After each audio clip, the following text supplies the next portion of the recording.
Well, I'll just get started. All right. So, anyway, the title of today's live is Trauma Bonds. And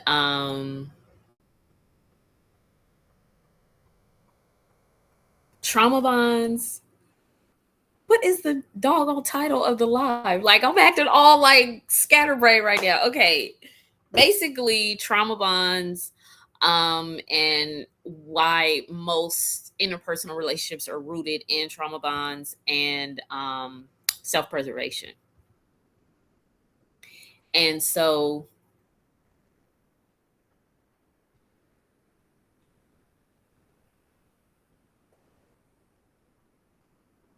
okay, this is gonna look real funky when it plays back. I'm having all these interruptions.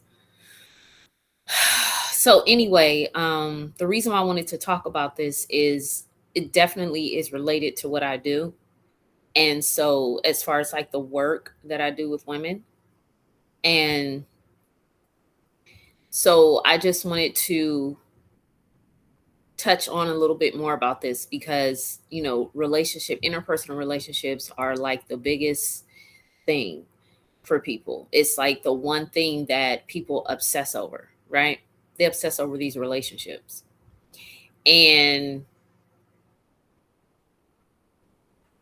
but as I always say, most people aren't doing the work on themselves. And so basically what they're doing is they're taking all of the, because I always say that most interpersonal relationships are rooted in some sort of trauma bond.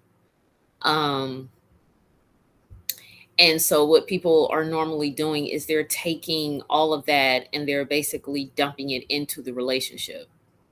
So we see why you have so many relationships and marriages that are failed, and because most people are not going to do the work on themselves, right? And so the thing is to take all of that, whatever sort of childhood trauma, whatever it is you went through as a child that you never really dealt with, that you never addressed, you never processed, you never did any of it, and you just take that and you dump it into the relationship and think that, okay, I don't have to do the work on myself because now I'm in a relationship. People equate getting married and having children and doing that whole nuclear family thing. They equate that to marriage. I mean, they equate that to having done the work on themselves, right? And this is why I say, like, for men, a lot of times with them, they will not do that work because they feel like they don't have to, right? um because they use that veil of father and husband. And so by them doing that, they think that that's all they have to do. That's them being the good guy. And so I don't have to do anything else, right? Because I'm a good guy. I get up and I go to work every day and I pay the bills, and and I'm the dad, right? And so by me doing that, then, nothing else is required, right? And so, I think that interpersonal relationships between men and women are just a way to place the band-aid on the individual issues that people are coming into these relationships with. Because I always talk about how when you don't really know who you are at your core, and all you're going off of are the roles and the conditioning, everything that you've been given. You're supposed to be this way, you're supposed to act this way. As a girl, as a little girl going into a woman, you're supposed to be this way. As a boy going into a man, you're supposed to be that way.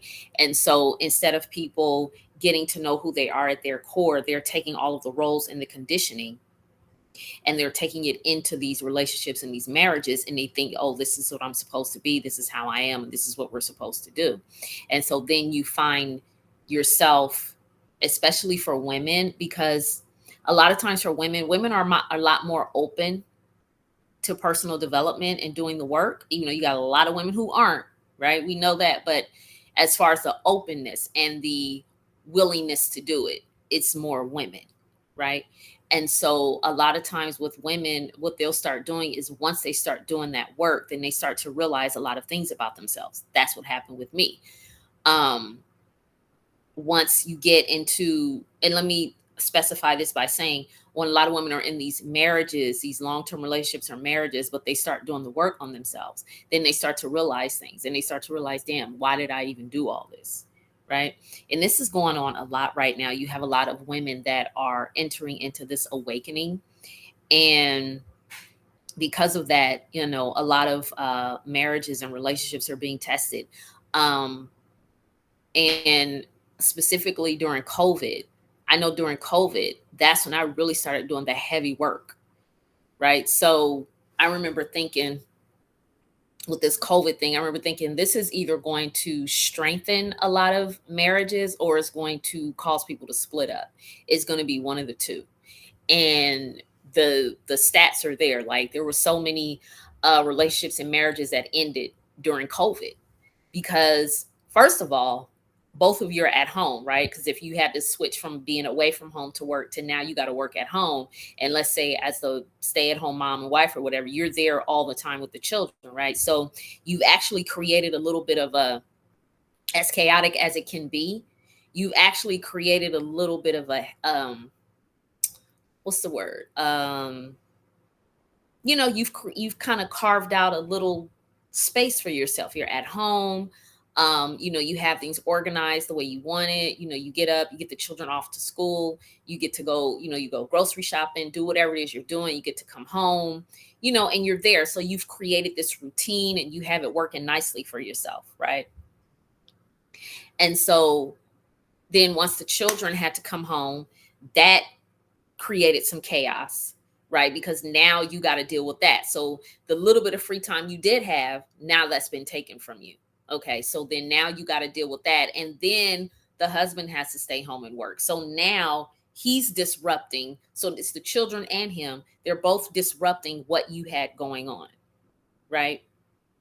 And so what ends up happening is, everybody is there all the time. This is what happened during COVID. They were there all the time. And the feminine energy, the way feminine energy works, it's about expansion. It's about having the space to be able to, for expansion, right? And having the space and the energy to be able to, you know, do whatever it is that that you felt like you wanted to do, whatever your interests are, or whatever it is you want to do, even if it's just sitting down and reading a book. If you were able to do that in peace, and now that's been taken from you because you being able to sit down and read a good book, or being able to sit down and write or do whatever it is you were doing, that's taken from you now. And so now you have to do this thing where you have to adapt. So with all of that going on, and everybody's in the house and nobody's getting space from each other, and like I said, specifically the feminine energy, she requires space for expansion, whatever that looks like. And so now that's been disrupted. So her space has been disrupted. Her peace has been disrupted, right? And so what that also shows you is when something like that happens, it also forces you to face yourself. So that's why I said, for me, I did my heavy work during COVID, right? And at the time, I had already knew that I don't want this anymore. But I was still trying to figure out how to navigate. What am I doing? What's next? How do I do this? I've spent so much time being this way. I didn't even cultivate anything for myself. But I just know that I don't want this anymore. And so I was in therapy and I was doing all of these things, right? And then I started to come to the realization about certain things, certain childhood things that had taken place that brought me to this point, growing up in a religious family, growing up in the church, and so these were things that, I started realizing about myself. And so this is what happens with a lot of women. They're going through this awakening and they no longer want these types of relationships or slash marriages. And so that's why you have this increase in women filing for divorce. Now, there is a phenomenon called gray divorce, which is a lot of women who are entering into premenopause or are in the throes of menopause, and they're filing for divorce. And so Of course, men are upset because they're like, why are they doing this? Blah, blah, blah, blah, blah. But what people don't really truly understand about that is when you get to that point of premenopause, your estrogen levels are dropping significantly, right? Your oxytocin levels are dropping significantly. Those are the two hormones that keep you bonded and attached, right? So when those hormones start to decrease, you're like, okay, I'm done. Like, y'all can go somewhere. Right? I don't want this anymore. I need space. I want to, it's time for me to get to know me all over again. I need to know who I am outside of these roles that I've been performing for the last 15, 20 years. And so now, it's time for me. And women, the feminine, and this is another thing that is not truly understood or appreciated, right? Or studied, that as a woman, you go through these different phases of your life. You are the maiden, the mother, and the crone. You're going to change. It's inevitable, right? And I think a lot of times that women is they don't want to, even if they know that something's going on, they don't want to just go ahead and say, okay, let me embrace this. They're fighting menopause and doing all of these things. And it's like, you need to just embrace it, because that's a transmutation of energy that is taking place when you're going through menopause. It affects everything, right? It affects your physical, your mental, your emotional. It affects everything, right? Spiritually, everything is affected by menopause. I think menopause is actually a gift, because now you're in your crone status, right? And the crone is wisdom, experience, and the crone don't give a fuck. Right? That's what I say, because those estrogen levels and those oxytocin levels are dropping, right? Especially that estrogen. That estrogen is what keeps you attached, because estrogen is the hormones and all of these things. And that's what's needed for your menstrual cycle and pregnancy and all of these things. And so those things are starting to drop, right? And so now you like, look, hey, y'all better go somewhere with all that, right? Like I said before, it's like, this is my time. So these things affect these interpersonal relationships between men and women. I talk about men and women. I know people are in different types of relationships, but I discuss men and women because that is my experience and that is my work. Because of the dynamic between men and women and the ongoing sexual conflict that is a part of nature that people tend to want to ignore and act like doesn't exist. If sexual conflict did not exist, then why do men and women have such a hard time maintaining these relationships and these marriages? There's something to that. And y'all know me, I get into the science and the root cause of things. I don't just deal with the shit on the surface level. It's because of patriarchy and it's because of racism and sexism. Okay, yeah. But it's more to it than that. We dealing with nature, and patriarchy is completely unnatural, right? So what the patriarchal structure does is it manipulates and conditions the nature of humans. It conditions it to condition it to be what it wants. I don't know if that makes sense. Like, your natural way of doing things, the nature of you, is manipulated and conditioned into being something else. So that way you're operating the way the machine wants you to operate, if that makes sense. So this is why it's so important for people to understand their nature first and foremost, and then on their own overriding it, right? But instead it's manipulated. And so what humans have had to do is adapt to the manipulation, which is the changes in the environment, the changes in in just how things are functioning, like to go from an egalitarian structure, to go from egalitarian to agriculture to nuclear family to industrial revolution, right? And then to the nuclear family. Well, humans have had to adapt to all of that. So if you think about it, most people don't do the work on themselves. So if you have this patriarchal structure hovering over you, because we all exist under, it's like an umbrella, right? Excuse me, it's inverted, right? And it's the umbrella that we exist under because it's in Patriarchy to me is really just inverted matriarchy.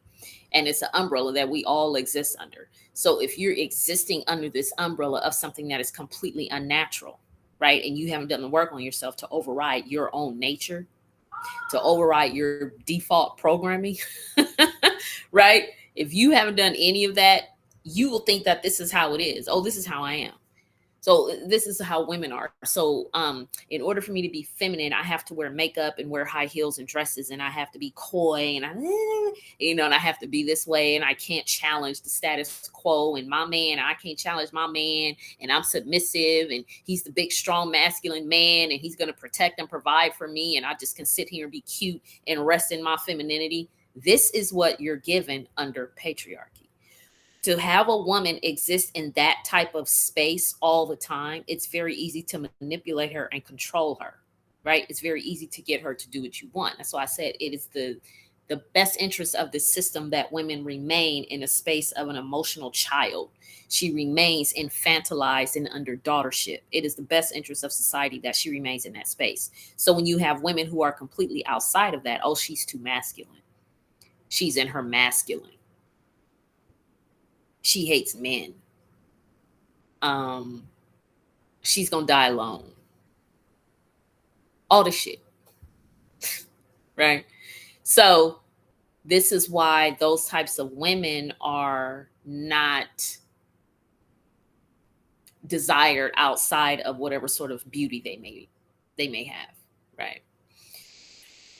So within that, when we're talking about these relationships, and we're talking about the trauma bonds, and we're talking about self-preservation, there was one more thing to the title of this live, and it's so crazy to me because I literally cannot find it.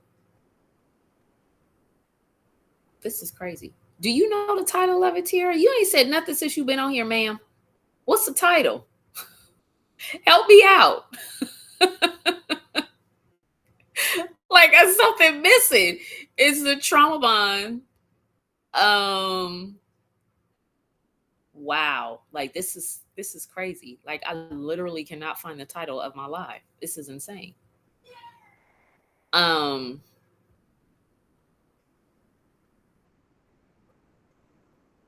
So anyway, I'll just keep going. So when we talk about the trauma bond and self-preservation, so that's another reason why people are so quick to want to get into these marriages and these relationships, because it's all about self-preservation, right? And self-preservation, one way that you do that is the continuation of the species, right? So when we get into, you get into when we're talking about marriage, right? And then you have the religious stance that, when you're having sex, it's only for reproduction, right? And so this is one of the biggest reasons why people get married, right? They want to continue on the species, because that is the, like I said, self-preservation, the continuation of the species. This is why we get into these relationships. And so when you decide that, I don't want to do that, right? Then it's like, okay, well, what do you mean? Like, that's what you're supposed to do. That's why we're here. We're supposed to continue on with the species. So what are you talking about? You don't want to get married and have children. Like, what are you talking about? Why don't you want to do that? Is something wrong with you? Right? And so, we take that programming of, this is what we're supposed to do. We're supposed to get married. We're supposed to have children. We're supposed to continue on with the species. We're supposed, you know what I mean? So it's like, this is a part of the conditioning and the programming, right? And I hate saying programming all the time, but I mean, that's just what it is. But it's about you overriding that default programming, which I say all the time. You have to override that. Once you do that, You start to see things differently. You start to think like, well, why am I doing this? Why am I so quick? What is the obsession that humans have with relationships? Right? Um, so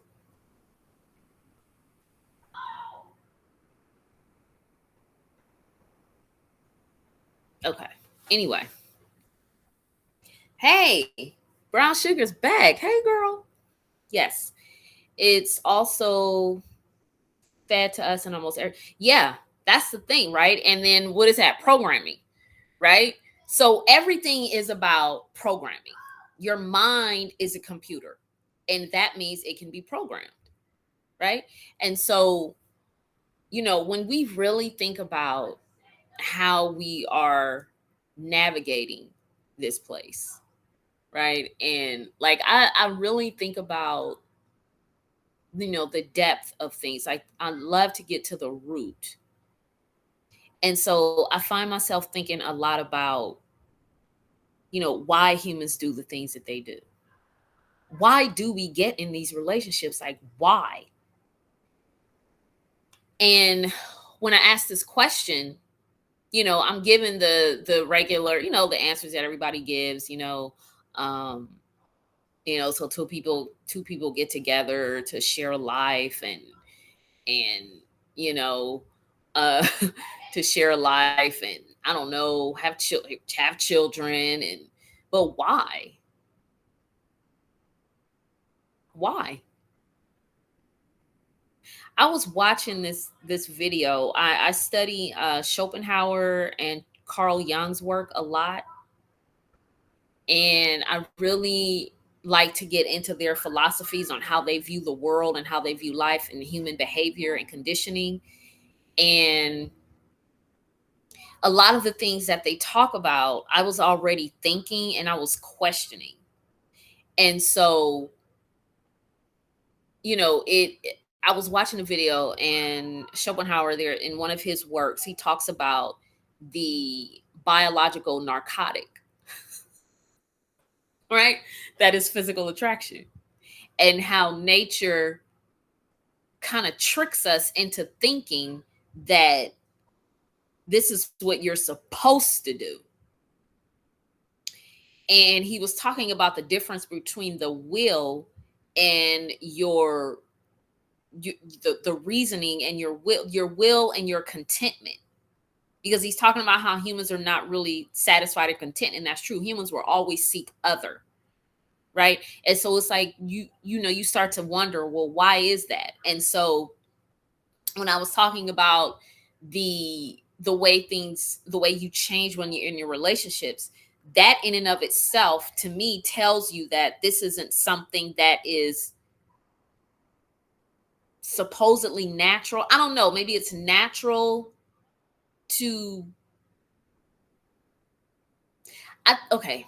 I think the human need for companionship, I think that's a little bit different from just obsessing over getting into these long-term relationships and marriages, being with the same person for 20 years and just dealing with a lot of crap that comes along with that. And the changes that you're going to go through, because we're supposed to evolve. You're supposed to change. Like you undergo cellular changes. Blah. You undergo changes on a cellular level every 7 years. So you're not supposed to be the same. And so I always say, men marry women hoping they don't change. Women marry men hoping to change them. That in and of itself is sexual conflict. That in is goes along with this Men Are From Mars, Women Are From Venus, a book that was written a long time ago. And it basically talks about the natural sexual conflict between men and women, because men and women have different reasons for why they're coming together with each other. That right there is conflict. So when I was looking at this video, and Schopenhauer in one of his writings, he was saying, next time you feel that strong physical attraction for this person, stop and ask yourself, is this the will? Or is it, how did he put it? Or is it nature? Basically, is it nature overriding, like, how can you put it? Is it not nature? Damn it. What did he say? Is it your will, or is it, oh gosh, what did he say? Basically, the quote was your will isn't interested in your contentment, right? So next time you feel that that sexual attraction for this person, you got to stop and ask yourself, well, what is this? Right? Because I think a lot of times what we do is we're so impulsive and we just go with it. Like, I think a lot of times with women, and this could possibly be because of our experiences with men, but I think a lot of times with women, we just assume that even if, if we meet a guy and, we like him in a way of, like, he might be really knowledgeable in a certain area that we're interested in, right? And instead of just enjoying that aspect of that relationship where you're able to learn some things from him, like he's giving you this information, he's providing information for you, he's a resource for certain things. If you're like, oh, I came across this, blah, blah, blah, would you mind explaining this to me a little bit more? I know you're knowledgeable in this area. And so instead of just it being like that, a lot of times women will take that to think, oh, I think I'm attracted to him and I want to be with him, and it's supposed to be more than what it is, right? I think that we do that a lot. And I always say that not every man that you come into contact with is supposed to be your man, right? He may just be somebody that has information, a resource that you could tap into sometimes, and that's it. But we're so obsessed with relationships that we think that everyone that we meet, we're supposed to have some sort of an intimate experience with them, and on some level, even if it's flirting with this person, a coworker, and you've been flirting and going back and forth and blah, blah, blah. Maybe it's not supposed to be that. Maybe this person that you are interacting with is only supposed to be there for that particular reason. He's only there to provide some type of information or something for you, and that's it, right? Sometimes people don't even find each other attractive. Most of relationships based on that's what it. Oh my God, thank you so much. As I was saying earlier, I cannot find the doggone title to the live. It's weird. Trauma bonds, survival mode. That was one of the things. Self-preservation. I think that was a part of the title. Good Lord. Can y'all tell me, can you see the title of the live? Like, this is insane to me. I don't understand why I can't find the title. This is weird. So, this is insane, y'all. Like, I'm literally going through my Substack right now trying to find the title of this live, and I literally cannot find it. It's so weird. And I even went into Facebook trying to find it, and I can't find it on there either. Like, what is that? That is so weird. Okay. Anyway, yes, survival mode, which I talk about a lot. So when you're entering into these, Bell Hooks talks about women always wanting relationships. Really, I need to get into her work. I'm very familiar with Bell Hooks, but I never really got like deep into her work. I need to do that, which is weird. I'm surprised that I haven't. I need to do that. But yeah. And so I think it is survival mode. So for women, but for both, it's for both and men and women. They both are getting into these relationships and these marriages, and it's rooted in survival mode. Because humans, that is a part of self-preservation. Self-preservation is about survival. All about love. Okay, I'm gonna definitely look into that and see if I can order that. I'm sure I can order on Amazon. So they're both coming together. It's rooted in survival mode. But when you take a woman and place her in the position where she does not have to be reliant, like she doesn't, it survival mode is not, you know, her 100% focus because all of her needs are being met, right? She's sovereign, actually sovereign. All her needs are being met. Um, she doesn't need a man in order to survive. Um, then what you'll start to notice is she'll be less and less interested in a man in that way, right? She can enjoy an interaction with a man purely based on just because she wants to. Most of the time, men don't want a woman, don't want to be in some sort of intimate situation with the woman based on just a want. They want for women to be needy. They like, see, a lot of men say they don't like that, but yes they do, because they want you to be in need and they want you to be destitute so that way you'll need them, right? So when they say they don't like needy desperate women, that's exactly what they like, because needy desperate women always got a man, right? That's why I'll be like, when women be on here crashing out about not being able to find a man, I'm like, what are you talking about, man? Men are everywhere. They get on these apps all day long talking about how they just got out of prison and they need somewhere to stay. You see them on TikTok. So what are you talking about? What do you mean there's no men?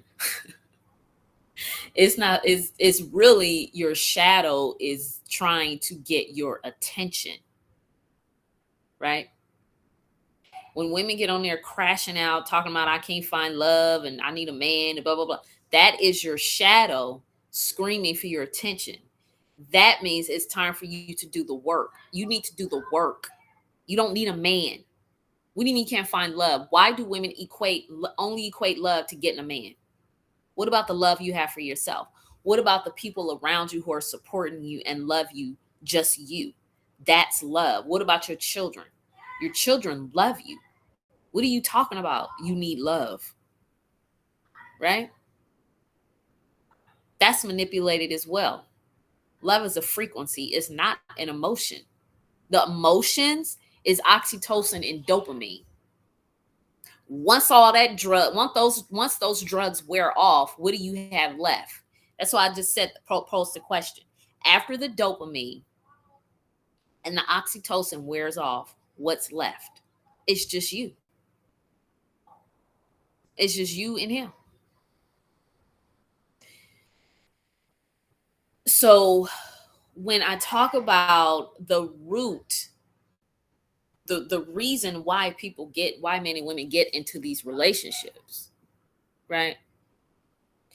It's rooted in survival mode, because both men and women need each other in order to survive.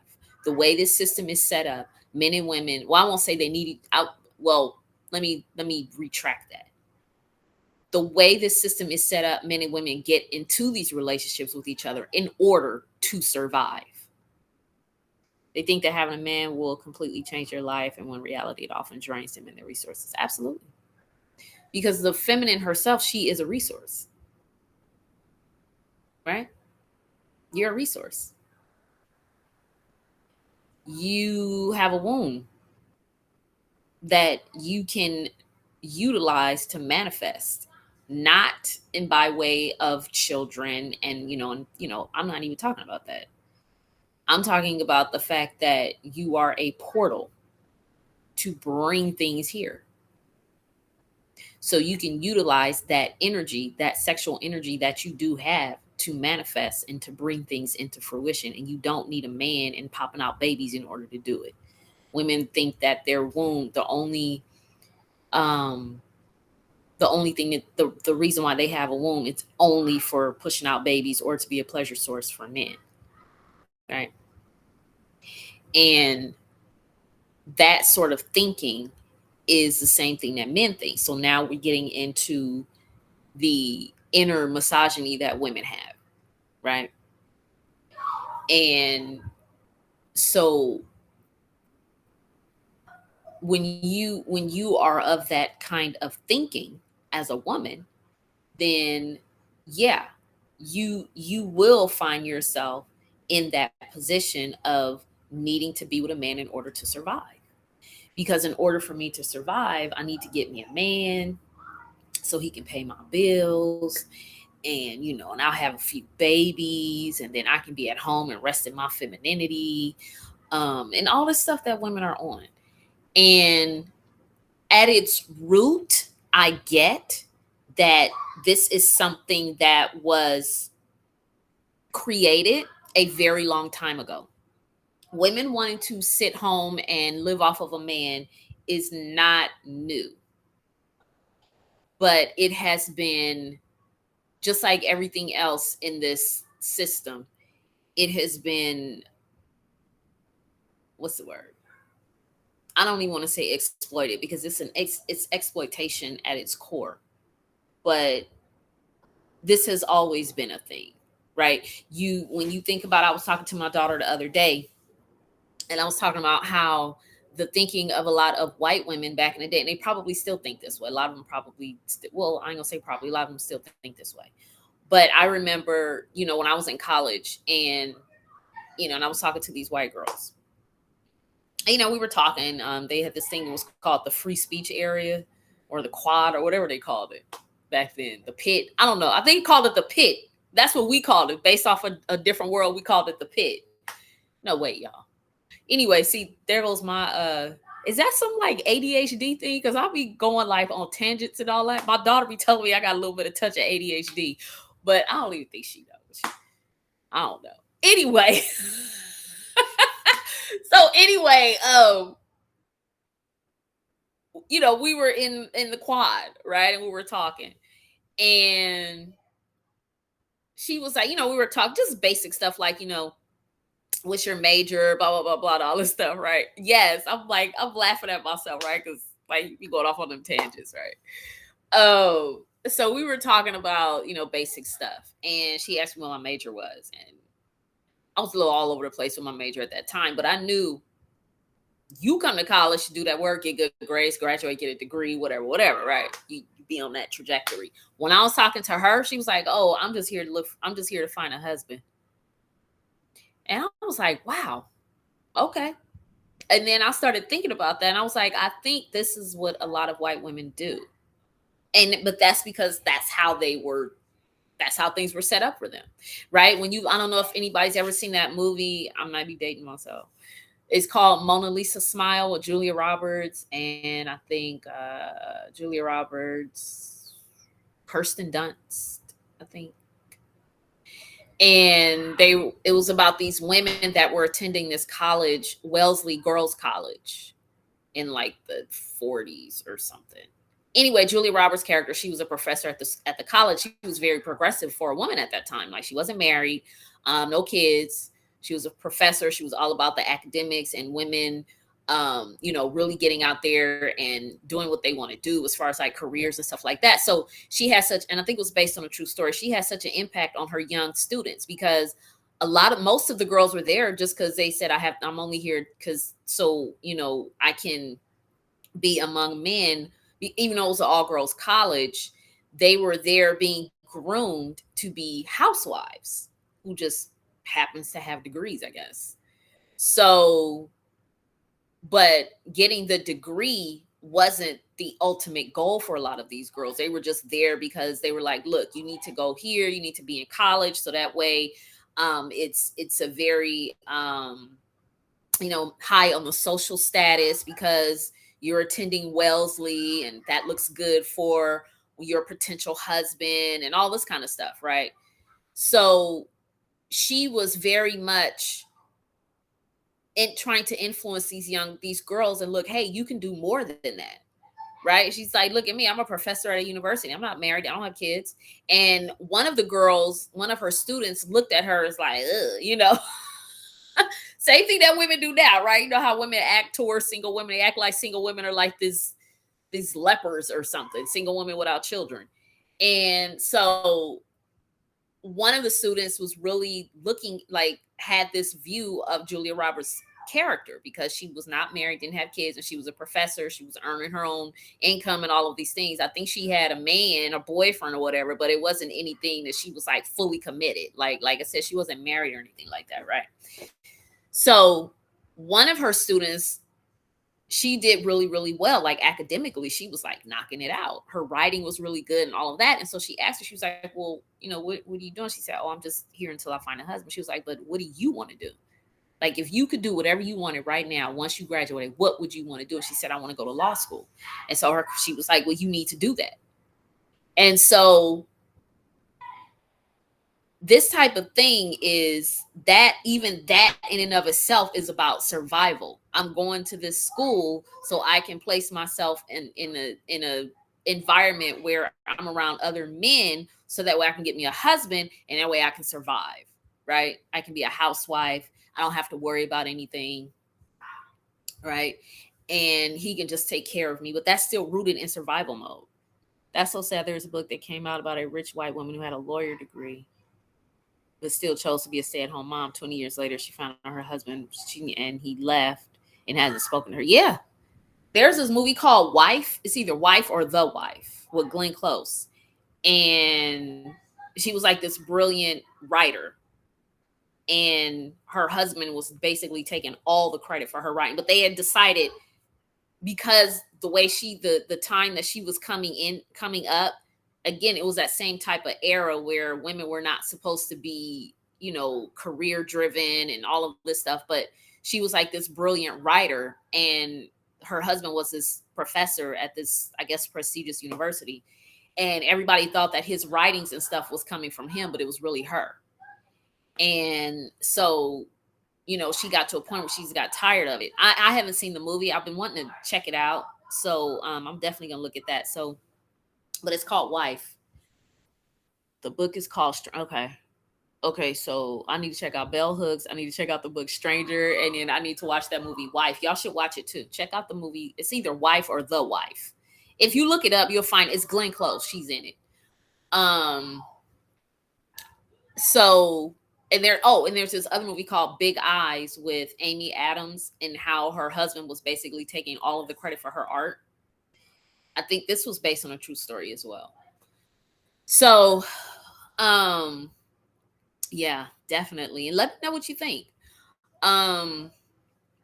Yeah, Big Eyes was good. I mean, it has like some cheesiness to it, but it was cool. It was cool. Yeah, so basically, and so when I said that women are in that mindset, it's rooted in something, right? If you think about how you are taken out of your sovereign capacity as a woman, right? Like I said, when women are truly sovereign and they have the network and the community and support of other women, all of their needs are being met, right? They don't look to men for resources and to take care of me. They don't need that. Men know this. That's why the patriarchal structure works the way that it does. They need women to be completely dependent upon them, because that way women will keep pushing out babies, and that's more cogs in the machine, right? So, but when women are sovereign, that actually affects birthing rates as well. The more sovereign and independent a woman is in her life and who she is and all of those things, the less children she's going to have. The birth rate drops significantly when women are truly in their sovereign capacity, right? So all we have to do is look around and see that women are not sovereign, because you got too many babies that's being pushed out. And this ain't no shade to women who actually want children. I'm not talking about that. As I have said many, many times before, motherhood is a calling. You have to embody it. Most women don't embody it. They just think because they got a womb, they're supposed to have babies. But most women don't embody motherhood, right? That's a program. Have babies. Got a womb, have babies. That's it. So, but when women are in that space of being truly sovereign, the birth rates drop significantly, because they have rights to their own body. They have agency, autonomy, right? And so the birth rates drop. So if you are taken out of your sovereign capacity as a woman, right, then, and the person who has the resources is the man, then you're going to do whatever it is you need to do to secure yourself and your children, because you know you're going to have children. This is why we hear about rich, wealthy celebrities or whatever. The first thing that the woman will do when they get married is start having children, because she knows that's going to keep her when the shit does go south, because it will. She will at least have, child support, alimony. She'll be able to continue the lifestyle that she has become accustomed to, right? So that's why the first thing they do is having babies with these wealthy dudes, because they know that that's what they're going to have to do in order to survive, right? So now here we go again, using children for your survival, harvesting the energy of children in order for you to survive, right? But when you are a woman in that sovereign capacity, you do not have to do that, right? So this is, like I said, it everything has an origin. It's not just, and it's so funny to me because people act like this is something that just started, right? Women want to stay home and have a man pay their bills. It's just that it's gotten very grimy and really funky now, right? But it's rooted in a real serious manner, a real serious matter. It really is about survival. Like, even when, that's why I said, when I used it in the example of the all girls college with all the white women in the 40s, all of that they were doing was still rooted in their survival, because you live under a system that is not conducive to you really truly being a successful autonomous woman with agency. It's not conducive to that. You have to fight for that. And one of the ways that women fight for it is to have babies, so they can get married, have some babies. And when I say get married, again, we're talking about marrying a man who's wealthy and has resources. That's where this is rooted in. Like I said, now it just has become very grimy and really funky now. But again, it's still rooted in that. It's still all rooted in survival. So even from the wealthiest man to the man who's the blue collar worker, I don't know, or he's a mailman or whatever. Mail carriers make really good money. They have really great retirement options. They have really great retirement packages. So marrying him and, being able to stay home, have a couple of kids, and live in a nice neighborhood, right? This is what women want to do. And that's rooted in survival. So that's why people are getting into these relationships. I would really venture to say that if we really studied the science behind the physical attraction, the hormones and everything, and the dopamine and stuff that is released, if we really just sat back and studied that, we wouldn't be so quick to jump into these things, because we would be able to distinguish between the difference between our will and our contentment. Because you could be in a space of being content if you really push past that default programming, right? If you push past the need for other. I always say humans, when even people are not really lonely because they have their addictions to keep them company, right? Needing that dopamine, that's it.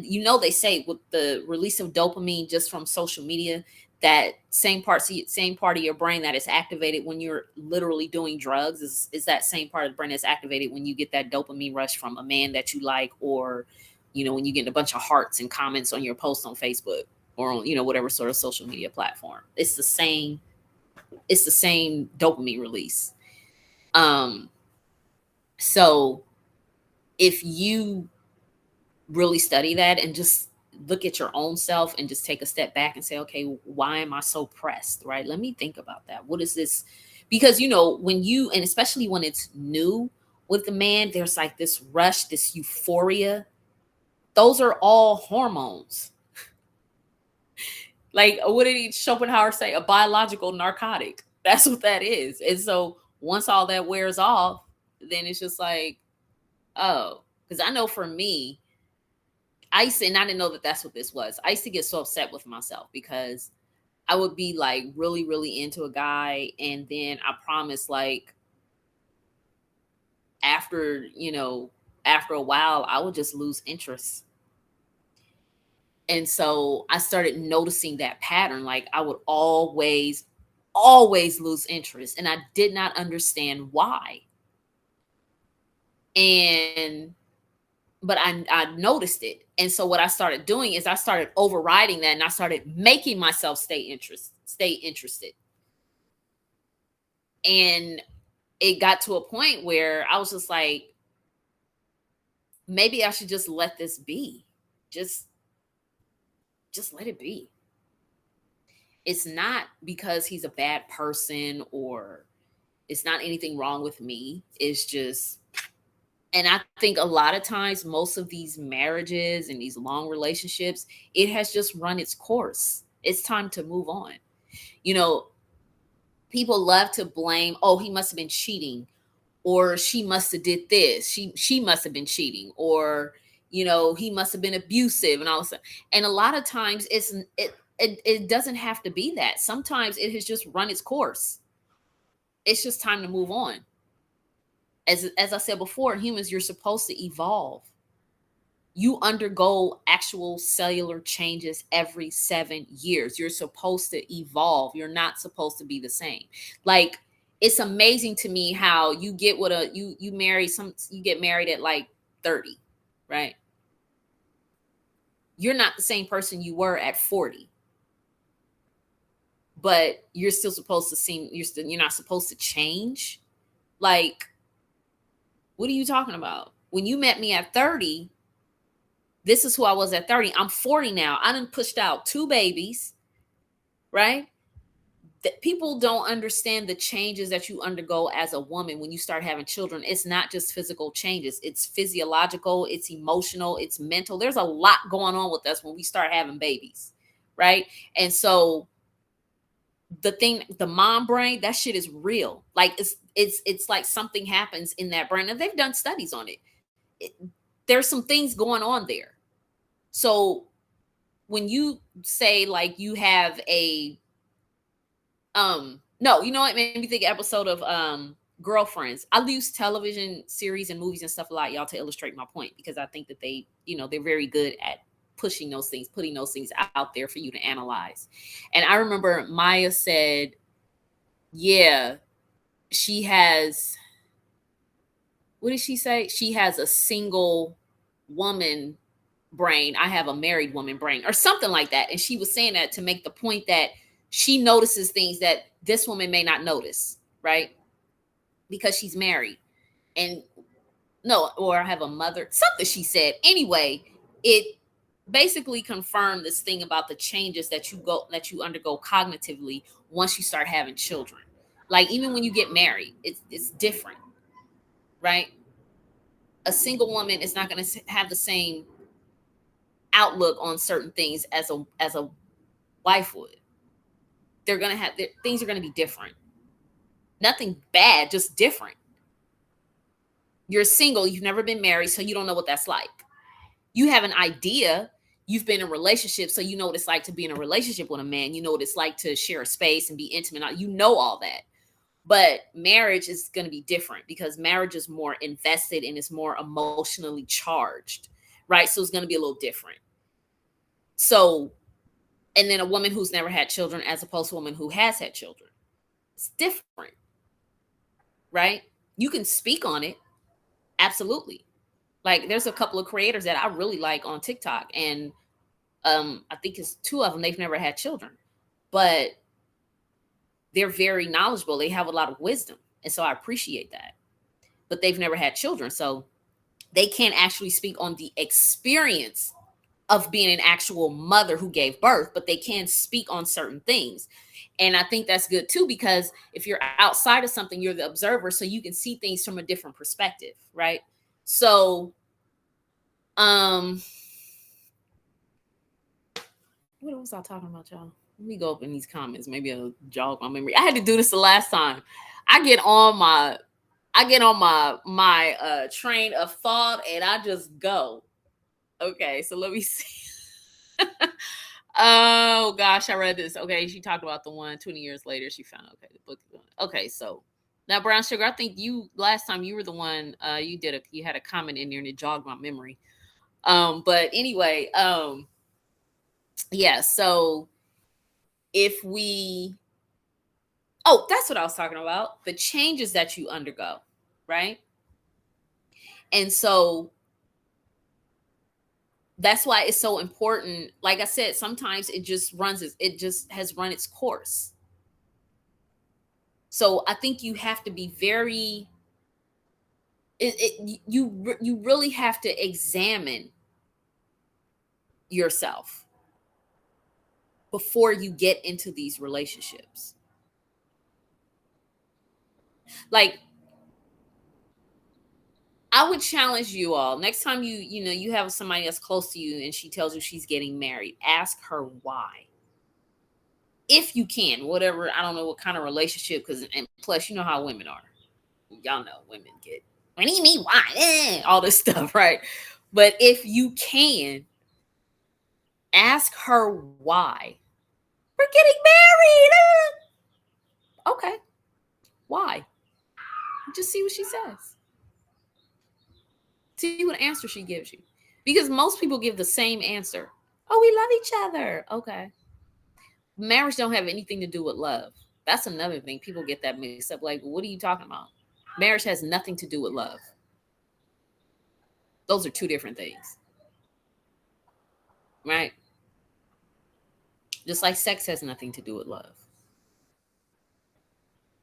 Love is just a frequency. It has nothing to do with those things. And that love, like I said, that a lot of people think that they're feeling is just, it's hormones. It's a biological narcotic. I'm never gonna live that one down. I love that one. I'm gonna be quoting that on some stuff. I will be quoting that. That's a biological narcotic. I will definitely be talking about that on Facebook and TikTok. Yeah. So anyway, um, yeah. So these now let me talk a little bit about the trauma bond part, because I really wanted to get more into that. And as I say time and time again, people, they, whatever sort of trauma that you experienced as a child and you never worked through that, you never processed it, you never integrated it, you never learned from it, right? Because trauma isn't something that you get rid of. It's something that you understand and that you actually integrate. I think trauma can actually help you to see red flags. I think your trauma can actually help you see red flags. Some people get married to escape things. Absolutely. A lot of women get married because they don't know what to do and they're bored. They need something to do. A lot of women have babies because they're bored. I did a video, a live on that about a month ago, where I talked about women making these major life decisions based on boredom. But the trauma, I think, can help you see the red flags if you really pay close attention, if you've processed it and learned from it and integrated it properly, because your trauma is a part of your shadow. And this my in my world here, the work that I do with women, we're all about shadow integration, right? We're all about taking all of those things that traumatized you, that's in your shadow, that witch's brew of trauma, and we take it and reintegrate it. We understand it. We uninstall those limiting beliefs that were created by that trauma, right? So, but most people don't do that. They take all of that trauma and those things that they experienced as a child. They don't learn from it. They don't process it. They just take it all and bring it all together in this witch's brew. And then they dump it into the marriage. Right? And this is why I say that it can also help you see others' trauma. Oh, yeah, absolutely. Absolutely. Yeah. Especially when you're in a close, intimate setting with someone, right? Because the two of you are mirrors. So you're seeing his shit and he's seeing your shit, right? But yeah. So if and so I said with women a lot of times, and men, adults in the West in general, men and women, are both very infantilized. The West is a one big playpen. What did Coach Jay say? What did she say? Adults are at daycare waiting to be picked up or something like that. Adults in the West are at daycare waiting to get picked up. Yeah, that's exactly what it is. And so women tend to be stuck in daughtership, which is also something that we address in the container, right? Because daughtership is, women are always looking for the adult in the room. Um, they have all these tabs open, they're doing all of these things. It's like children. You're not children. Children are very chaotic and they got a whole bunch of different things going on, right? So most women are stuck in that. They are in that arrested state of development, right? And so when whatever sort of trauma you experience at like 10 years old, 12 years old, or whatever, that's where you are. Trauma stagnates you. It keeps you stuck, and you're getting older, you're adulting, you're going to work, you're doing your thing, you're married, you've had children, you're doing all of the things, right? All the things that constitute adulting. But your mind and the way you navigate life and do things and make decisions is still very much rooted in that trauma that happened when you were 12. So this is why you find yourself in situations you don't want to be in. You find yourself in relationships where you're miserable. You didn't vet this person, and you had babies, or you had started having sex right away. You're doing all of these things, right? Because you didn't. You talking about vetting them? You didn't vet yourself.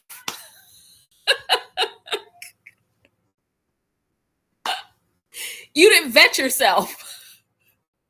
So, so you're doing all of these things because you're still making decisions. That 12-year-old girl is making decisions for you. She's basically running the show. And when so once you take a step back and you actually start doing that heavy work, then you start looking around you and you be like, oh shit, why did I do this? Okay, now how do I get out of it? Because the more work you do on yourself, the more you elevate, I guarantee you're going to want out, because it's going to feel like entrapment. You're going to feel like a prisoner, not just physically, right? But mentally and emotionally, spiritually, all of those things. There's a woman on Kenya. Is that Kendra G? Is it Kendra? I think that's a typo. Unless that's somebody new. Saying that, is it Kendra? Help me out, child. Yeah, there it is. Kendra G saying that she had 5 children. Yup, out of trauma. Yup. I'm trying to tell y'all, that's what women be doing. They be having these trauma babies. That's what I call them. Trauma babies. Because they think, well, if I have his baby, then he'll act right. Okay. Well, he's still not acting right, but let's have another baby. Like, I have a good friend of mine. She has and she's, oh Lord, now she's looking for love. What about her children? I'm sure her children love her, unless she didn't traumatize the hell out of them too. But see, this is what I'm talking about with women. They always looking, when women say you looking for love, what are y'all talking about? That's what I want to know. What are women talking about when they say that? What are you talking about? You're looking for love. So it's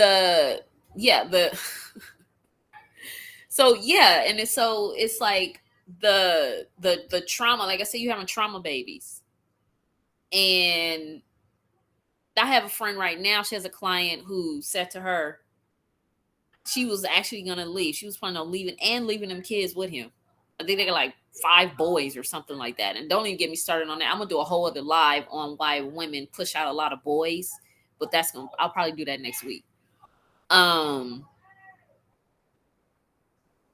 She was planning on leaving. I guess she was getting herself together or whatever, getting her money, doing whatever she got to do to leave. And this dude said to her, remember how it was when we were, the last time we had children, or the last time we were, something he said. But he was trying to get her to go back into that memory of where they were supposedly happy.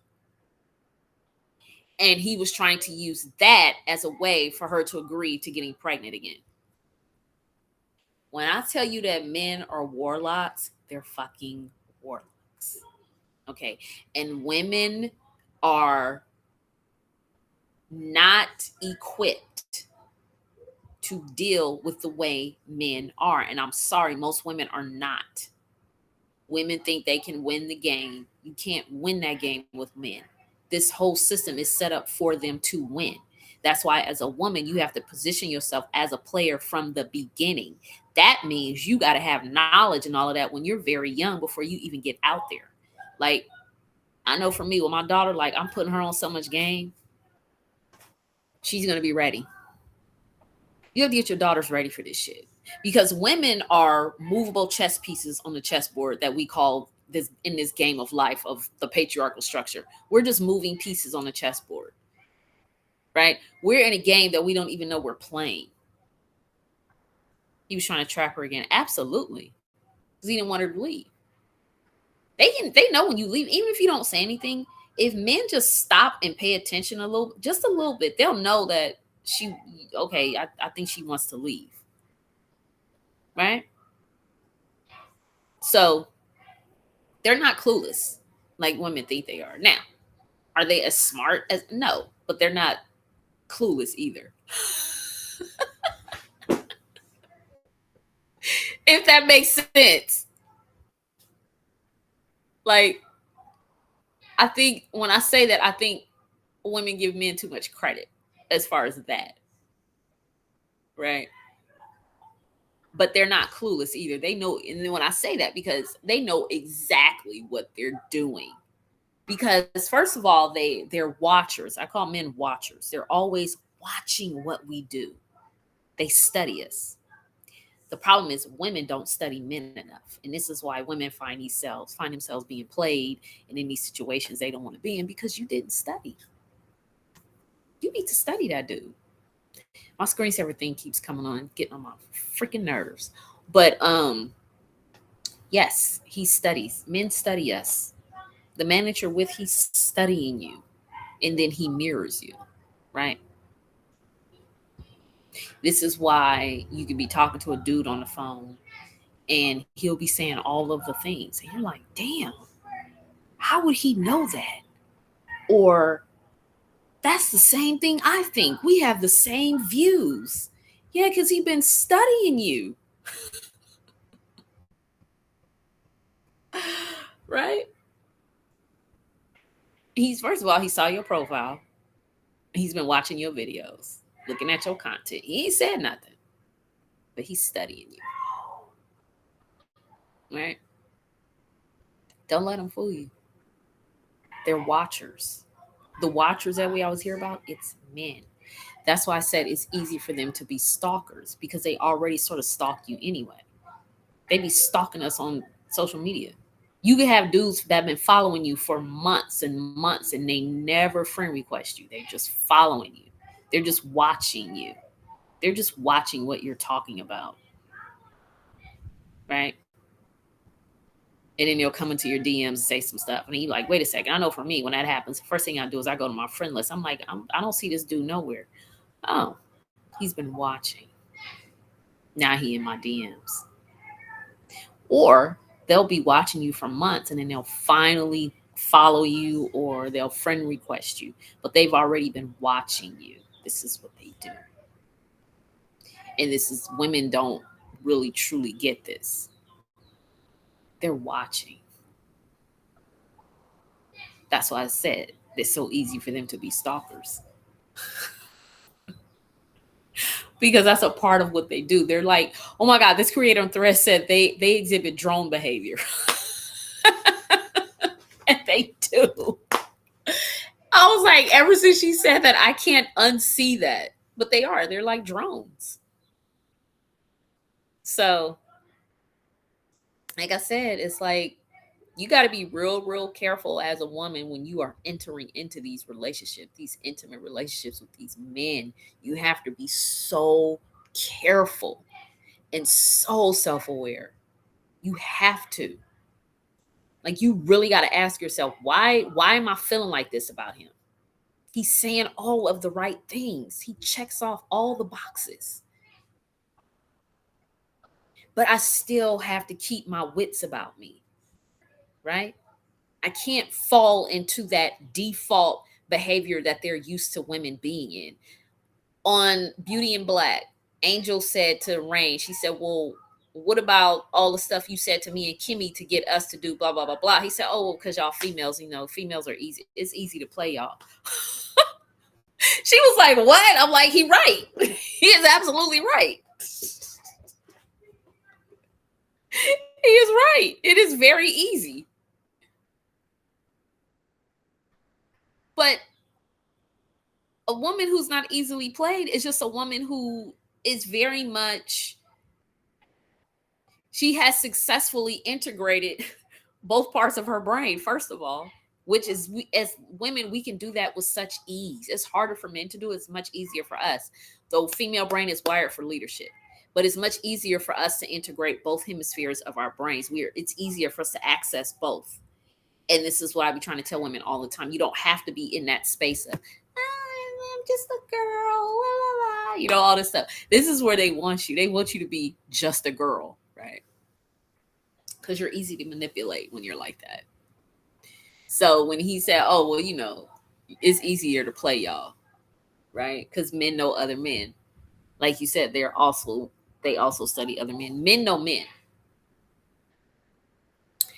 And so, yeah, like you're absolutely right. And they know when they know he's easy to, you can play him, as opposed to, they know, I'm sorry, I lost my thought. They know that it's easier to play women than it is men, because men know men.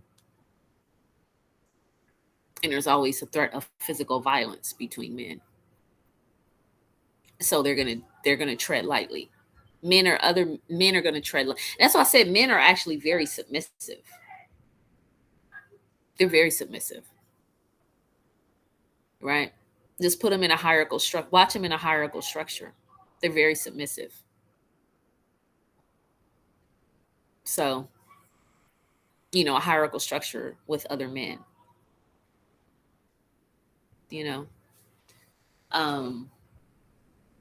So yeah. But yes. This was fun. I'm going to get into, like I said, next week. I'm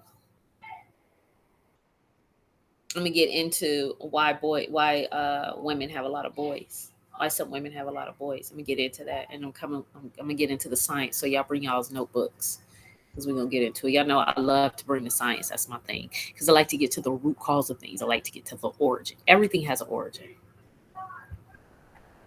So, ladies, before I wrap this up, if any of this resonated with you, if it resonated, which I'm sure it did, because you guys always comment, which I'm so glad. Brown Sugar, you always comment, you always coming through. I love that. I appreciate that, because I love the interaction. And Tierra, I think you're in here still too. I know you come with the comments and interactions as well. So I really appreciate that. With my 2 viewers today. Maybe I should start going back to 3 o'clock, because I think I was getting more viewers at 3. I don't know, y'all. But anyway, well, I'll figure it out. Or I should maybe send out more. But I think Substack automatically sends you an email before I go live. I think they email to notify you, but I'll see what's up with that. But anyway, if you resonated with all of that, first let me just say that at the top of my bio on here, I have a free audio installation. It's called Inner Authority Reset. And so, if it didn't send an email today. Really?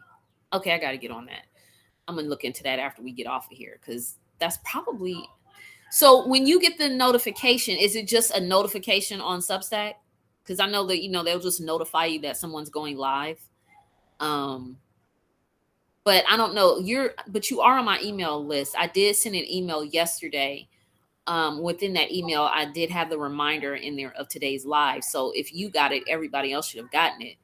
But I don't know what that's about. I'm gonna see what else I can do to get more views in here. So, but like I was saying, before I close out, I do have the Inner Authority Reset. It's a free audio, and I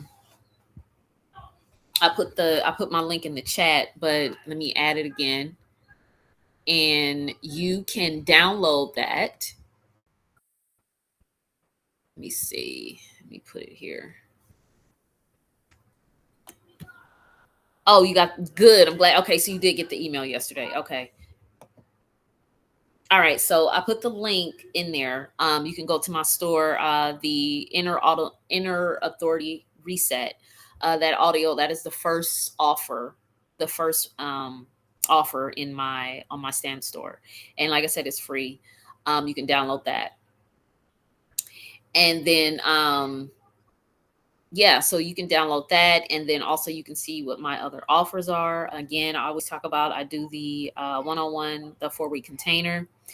Um, I also have it's called Ask Me Anything. You can definitely check that out. If you're not ready, that's usually for women who aren't ready for the actual coaching, the container, the 4-week container, but they just have a few questions. Nothing is off limits.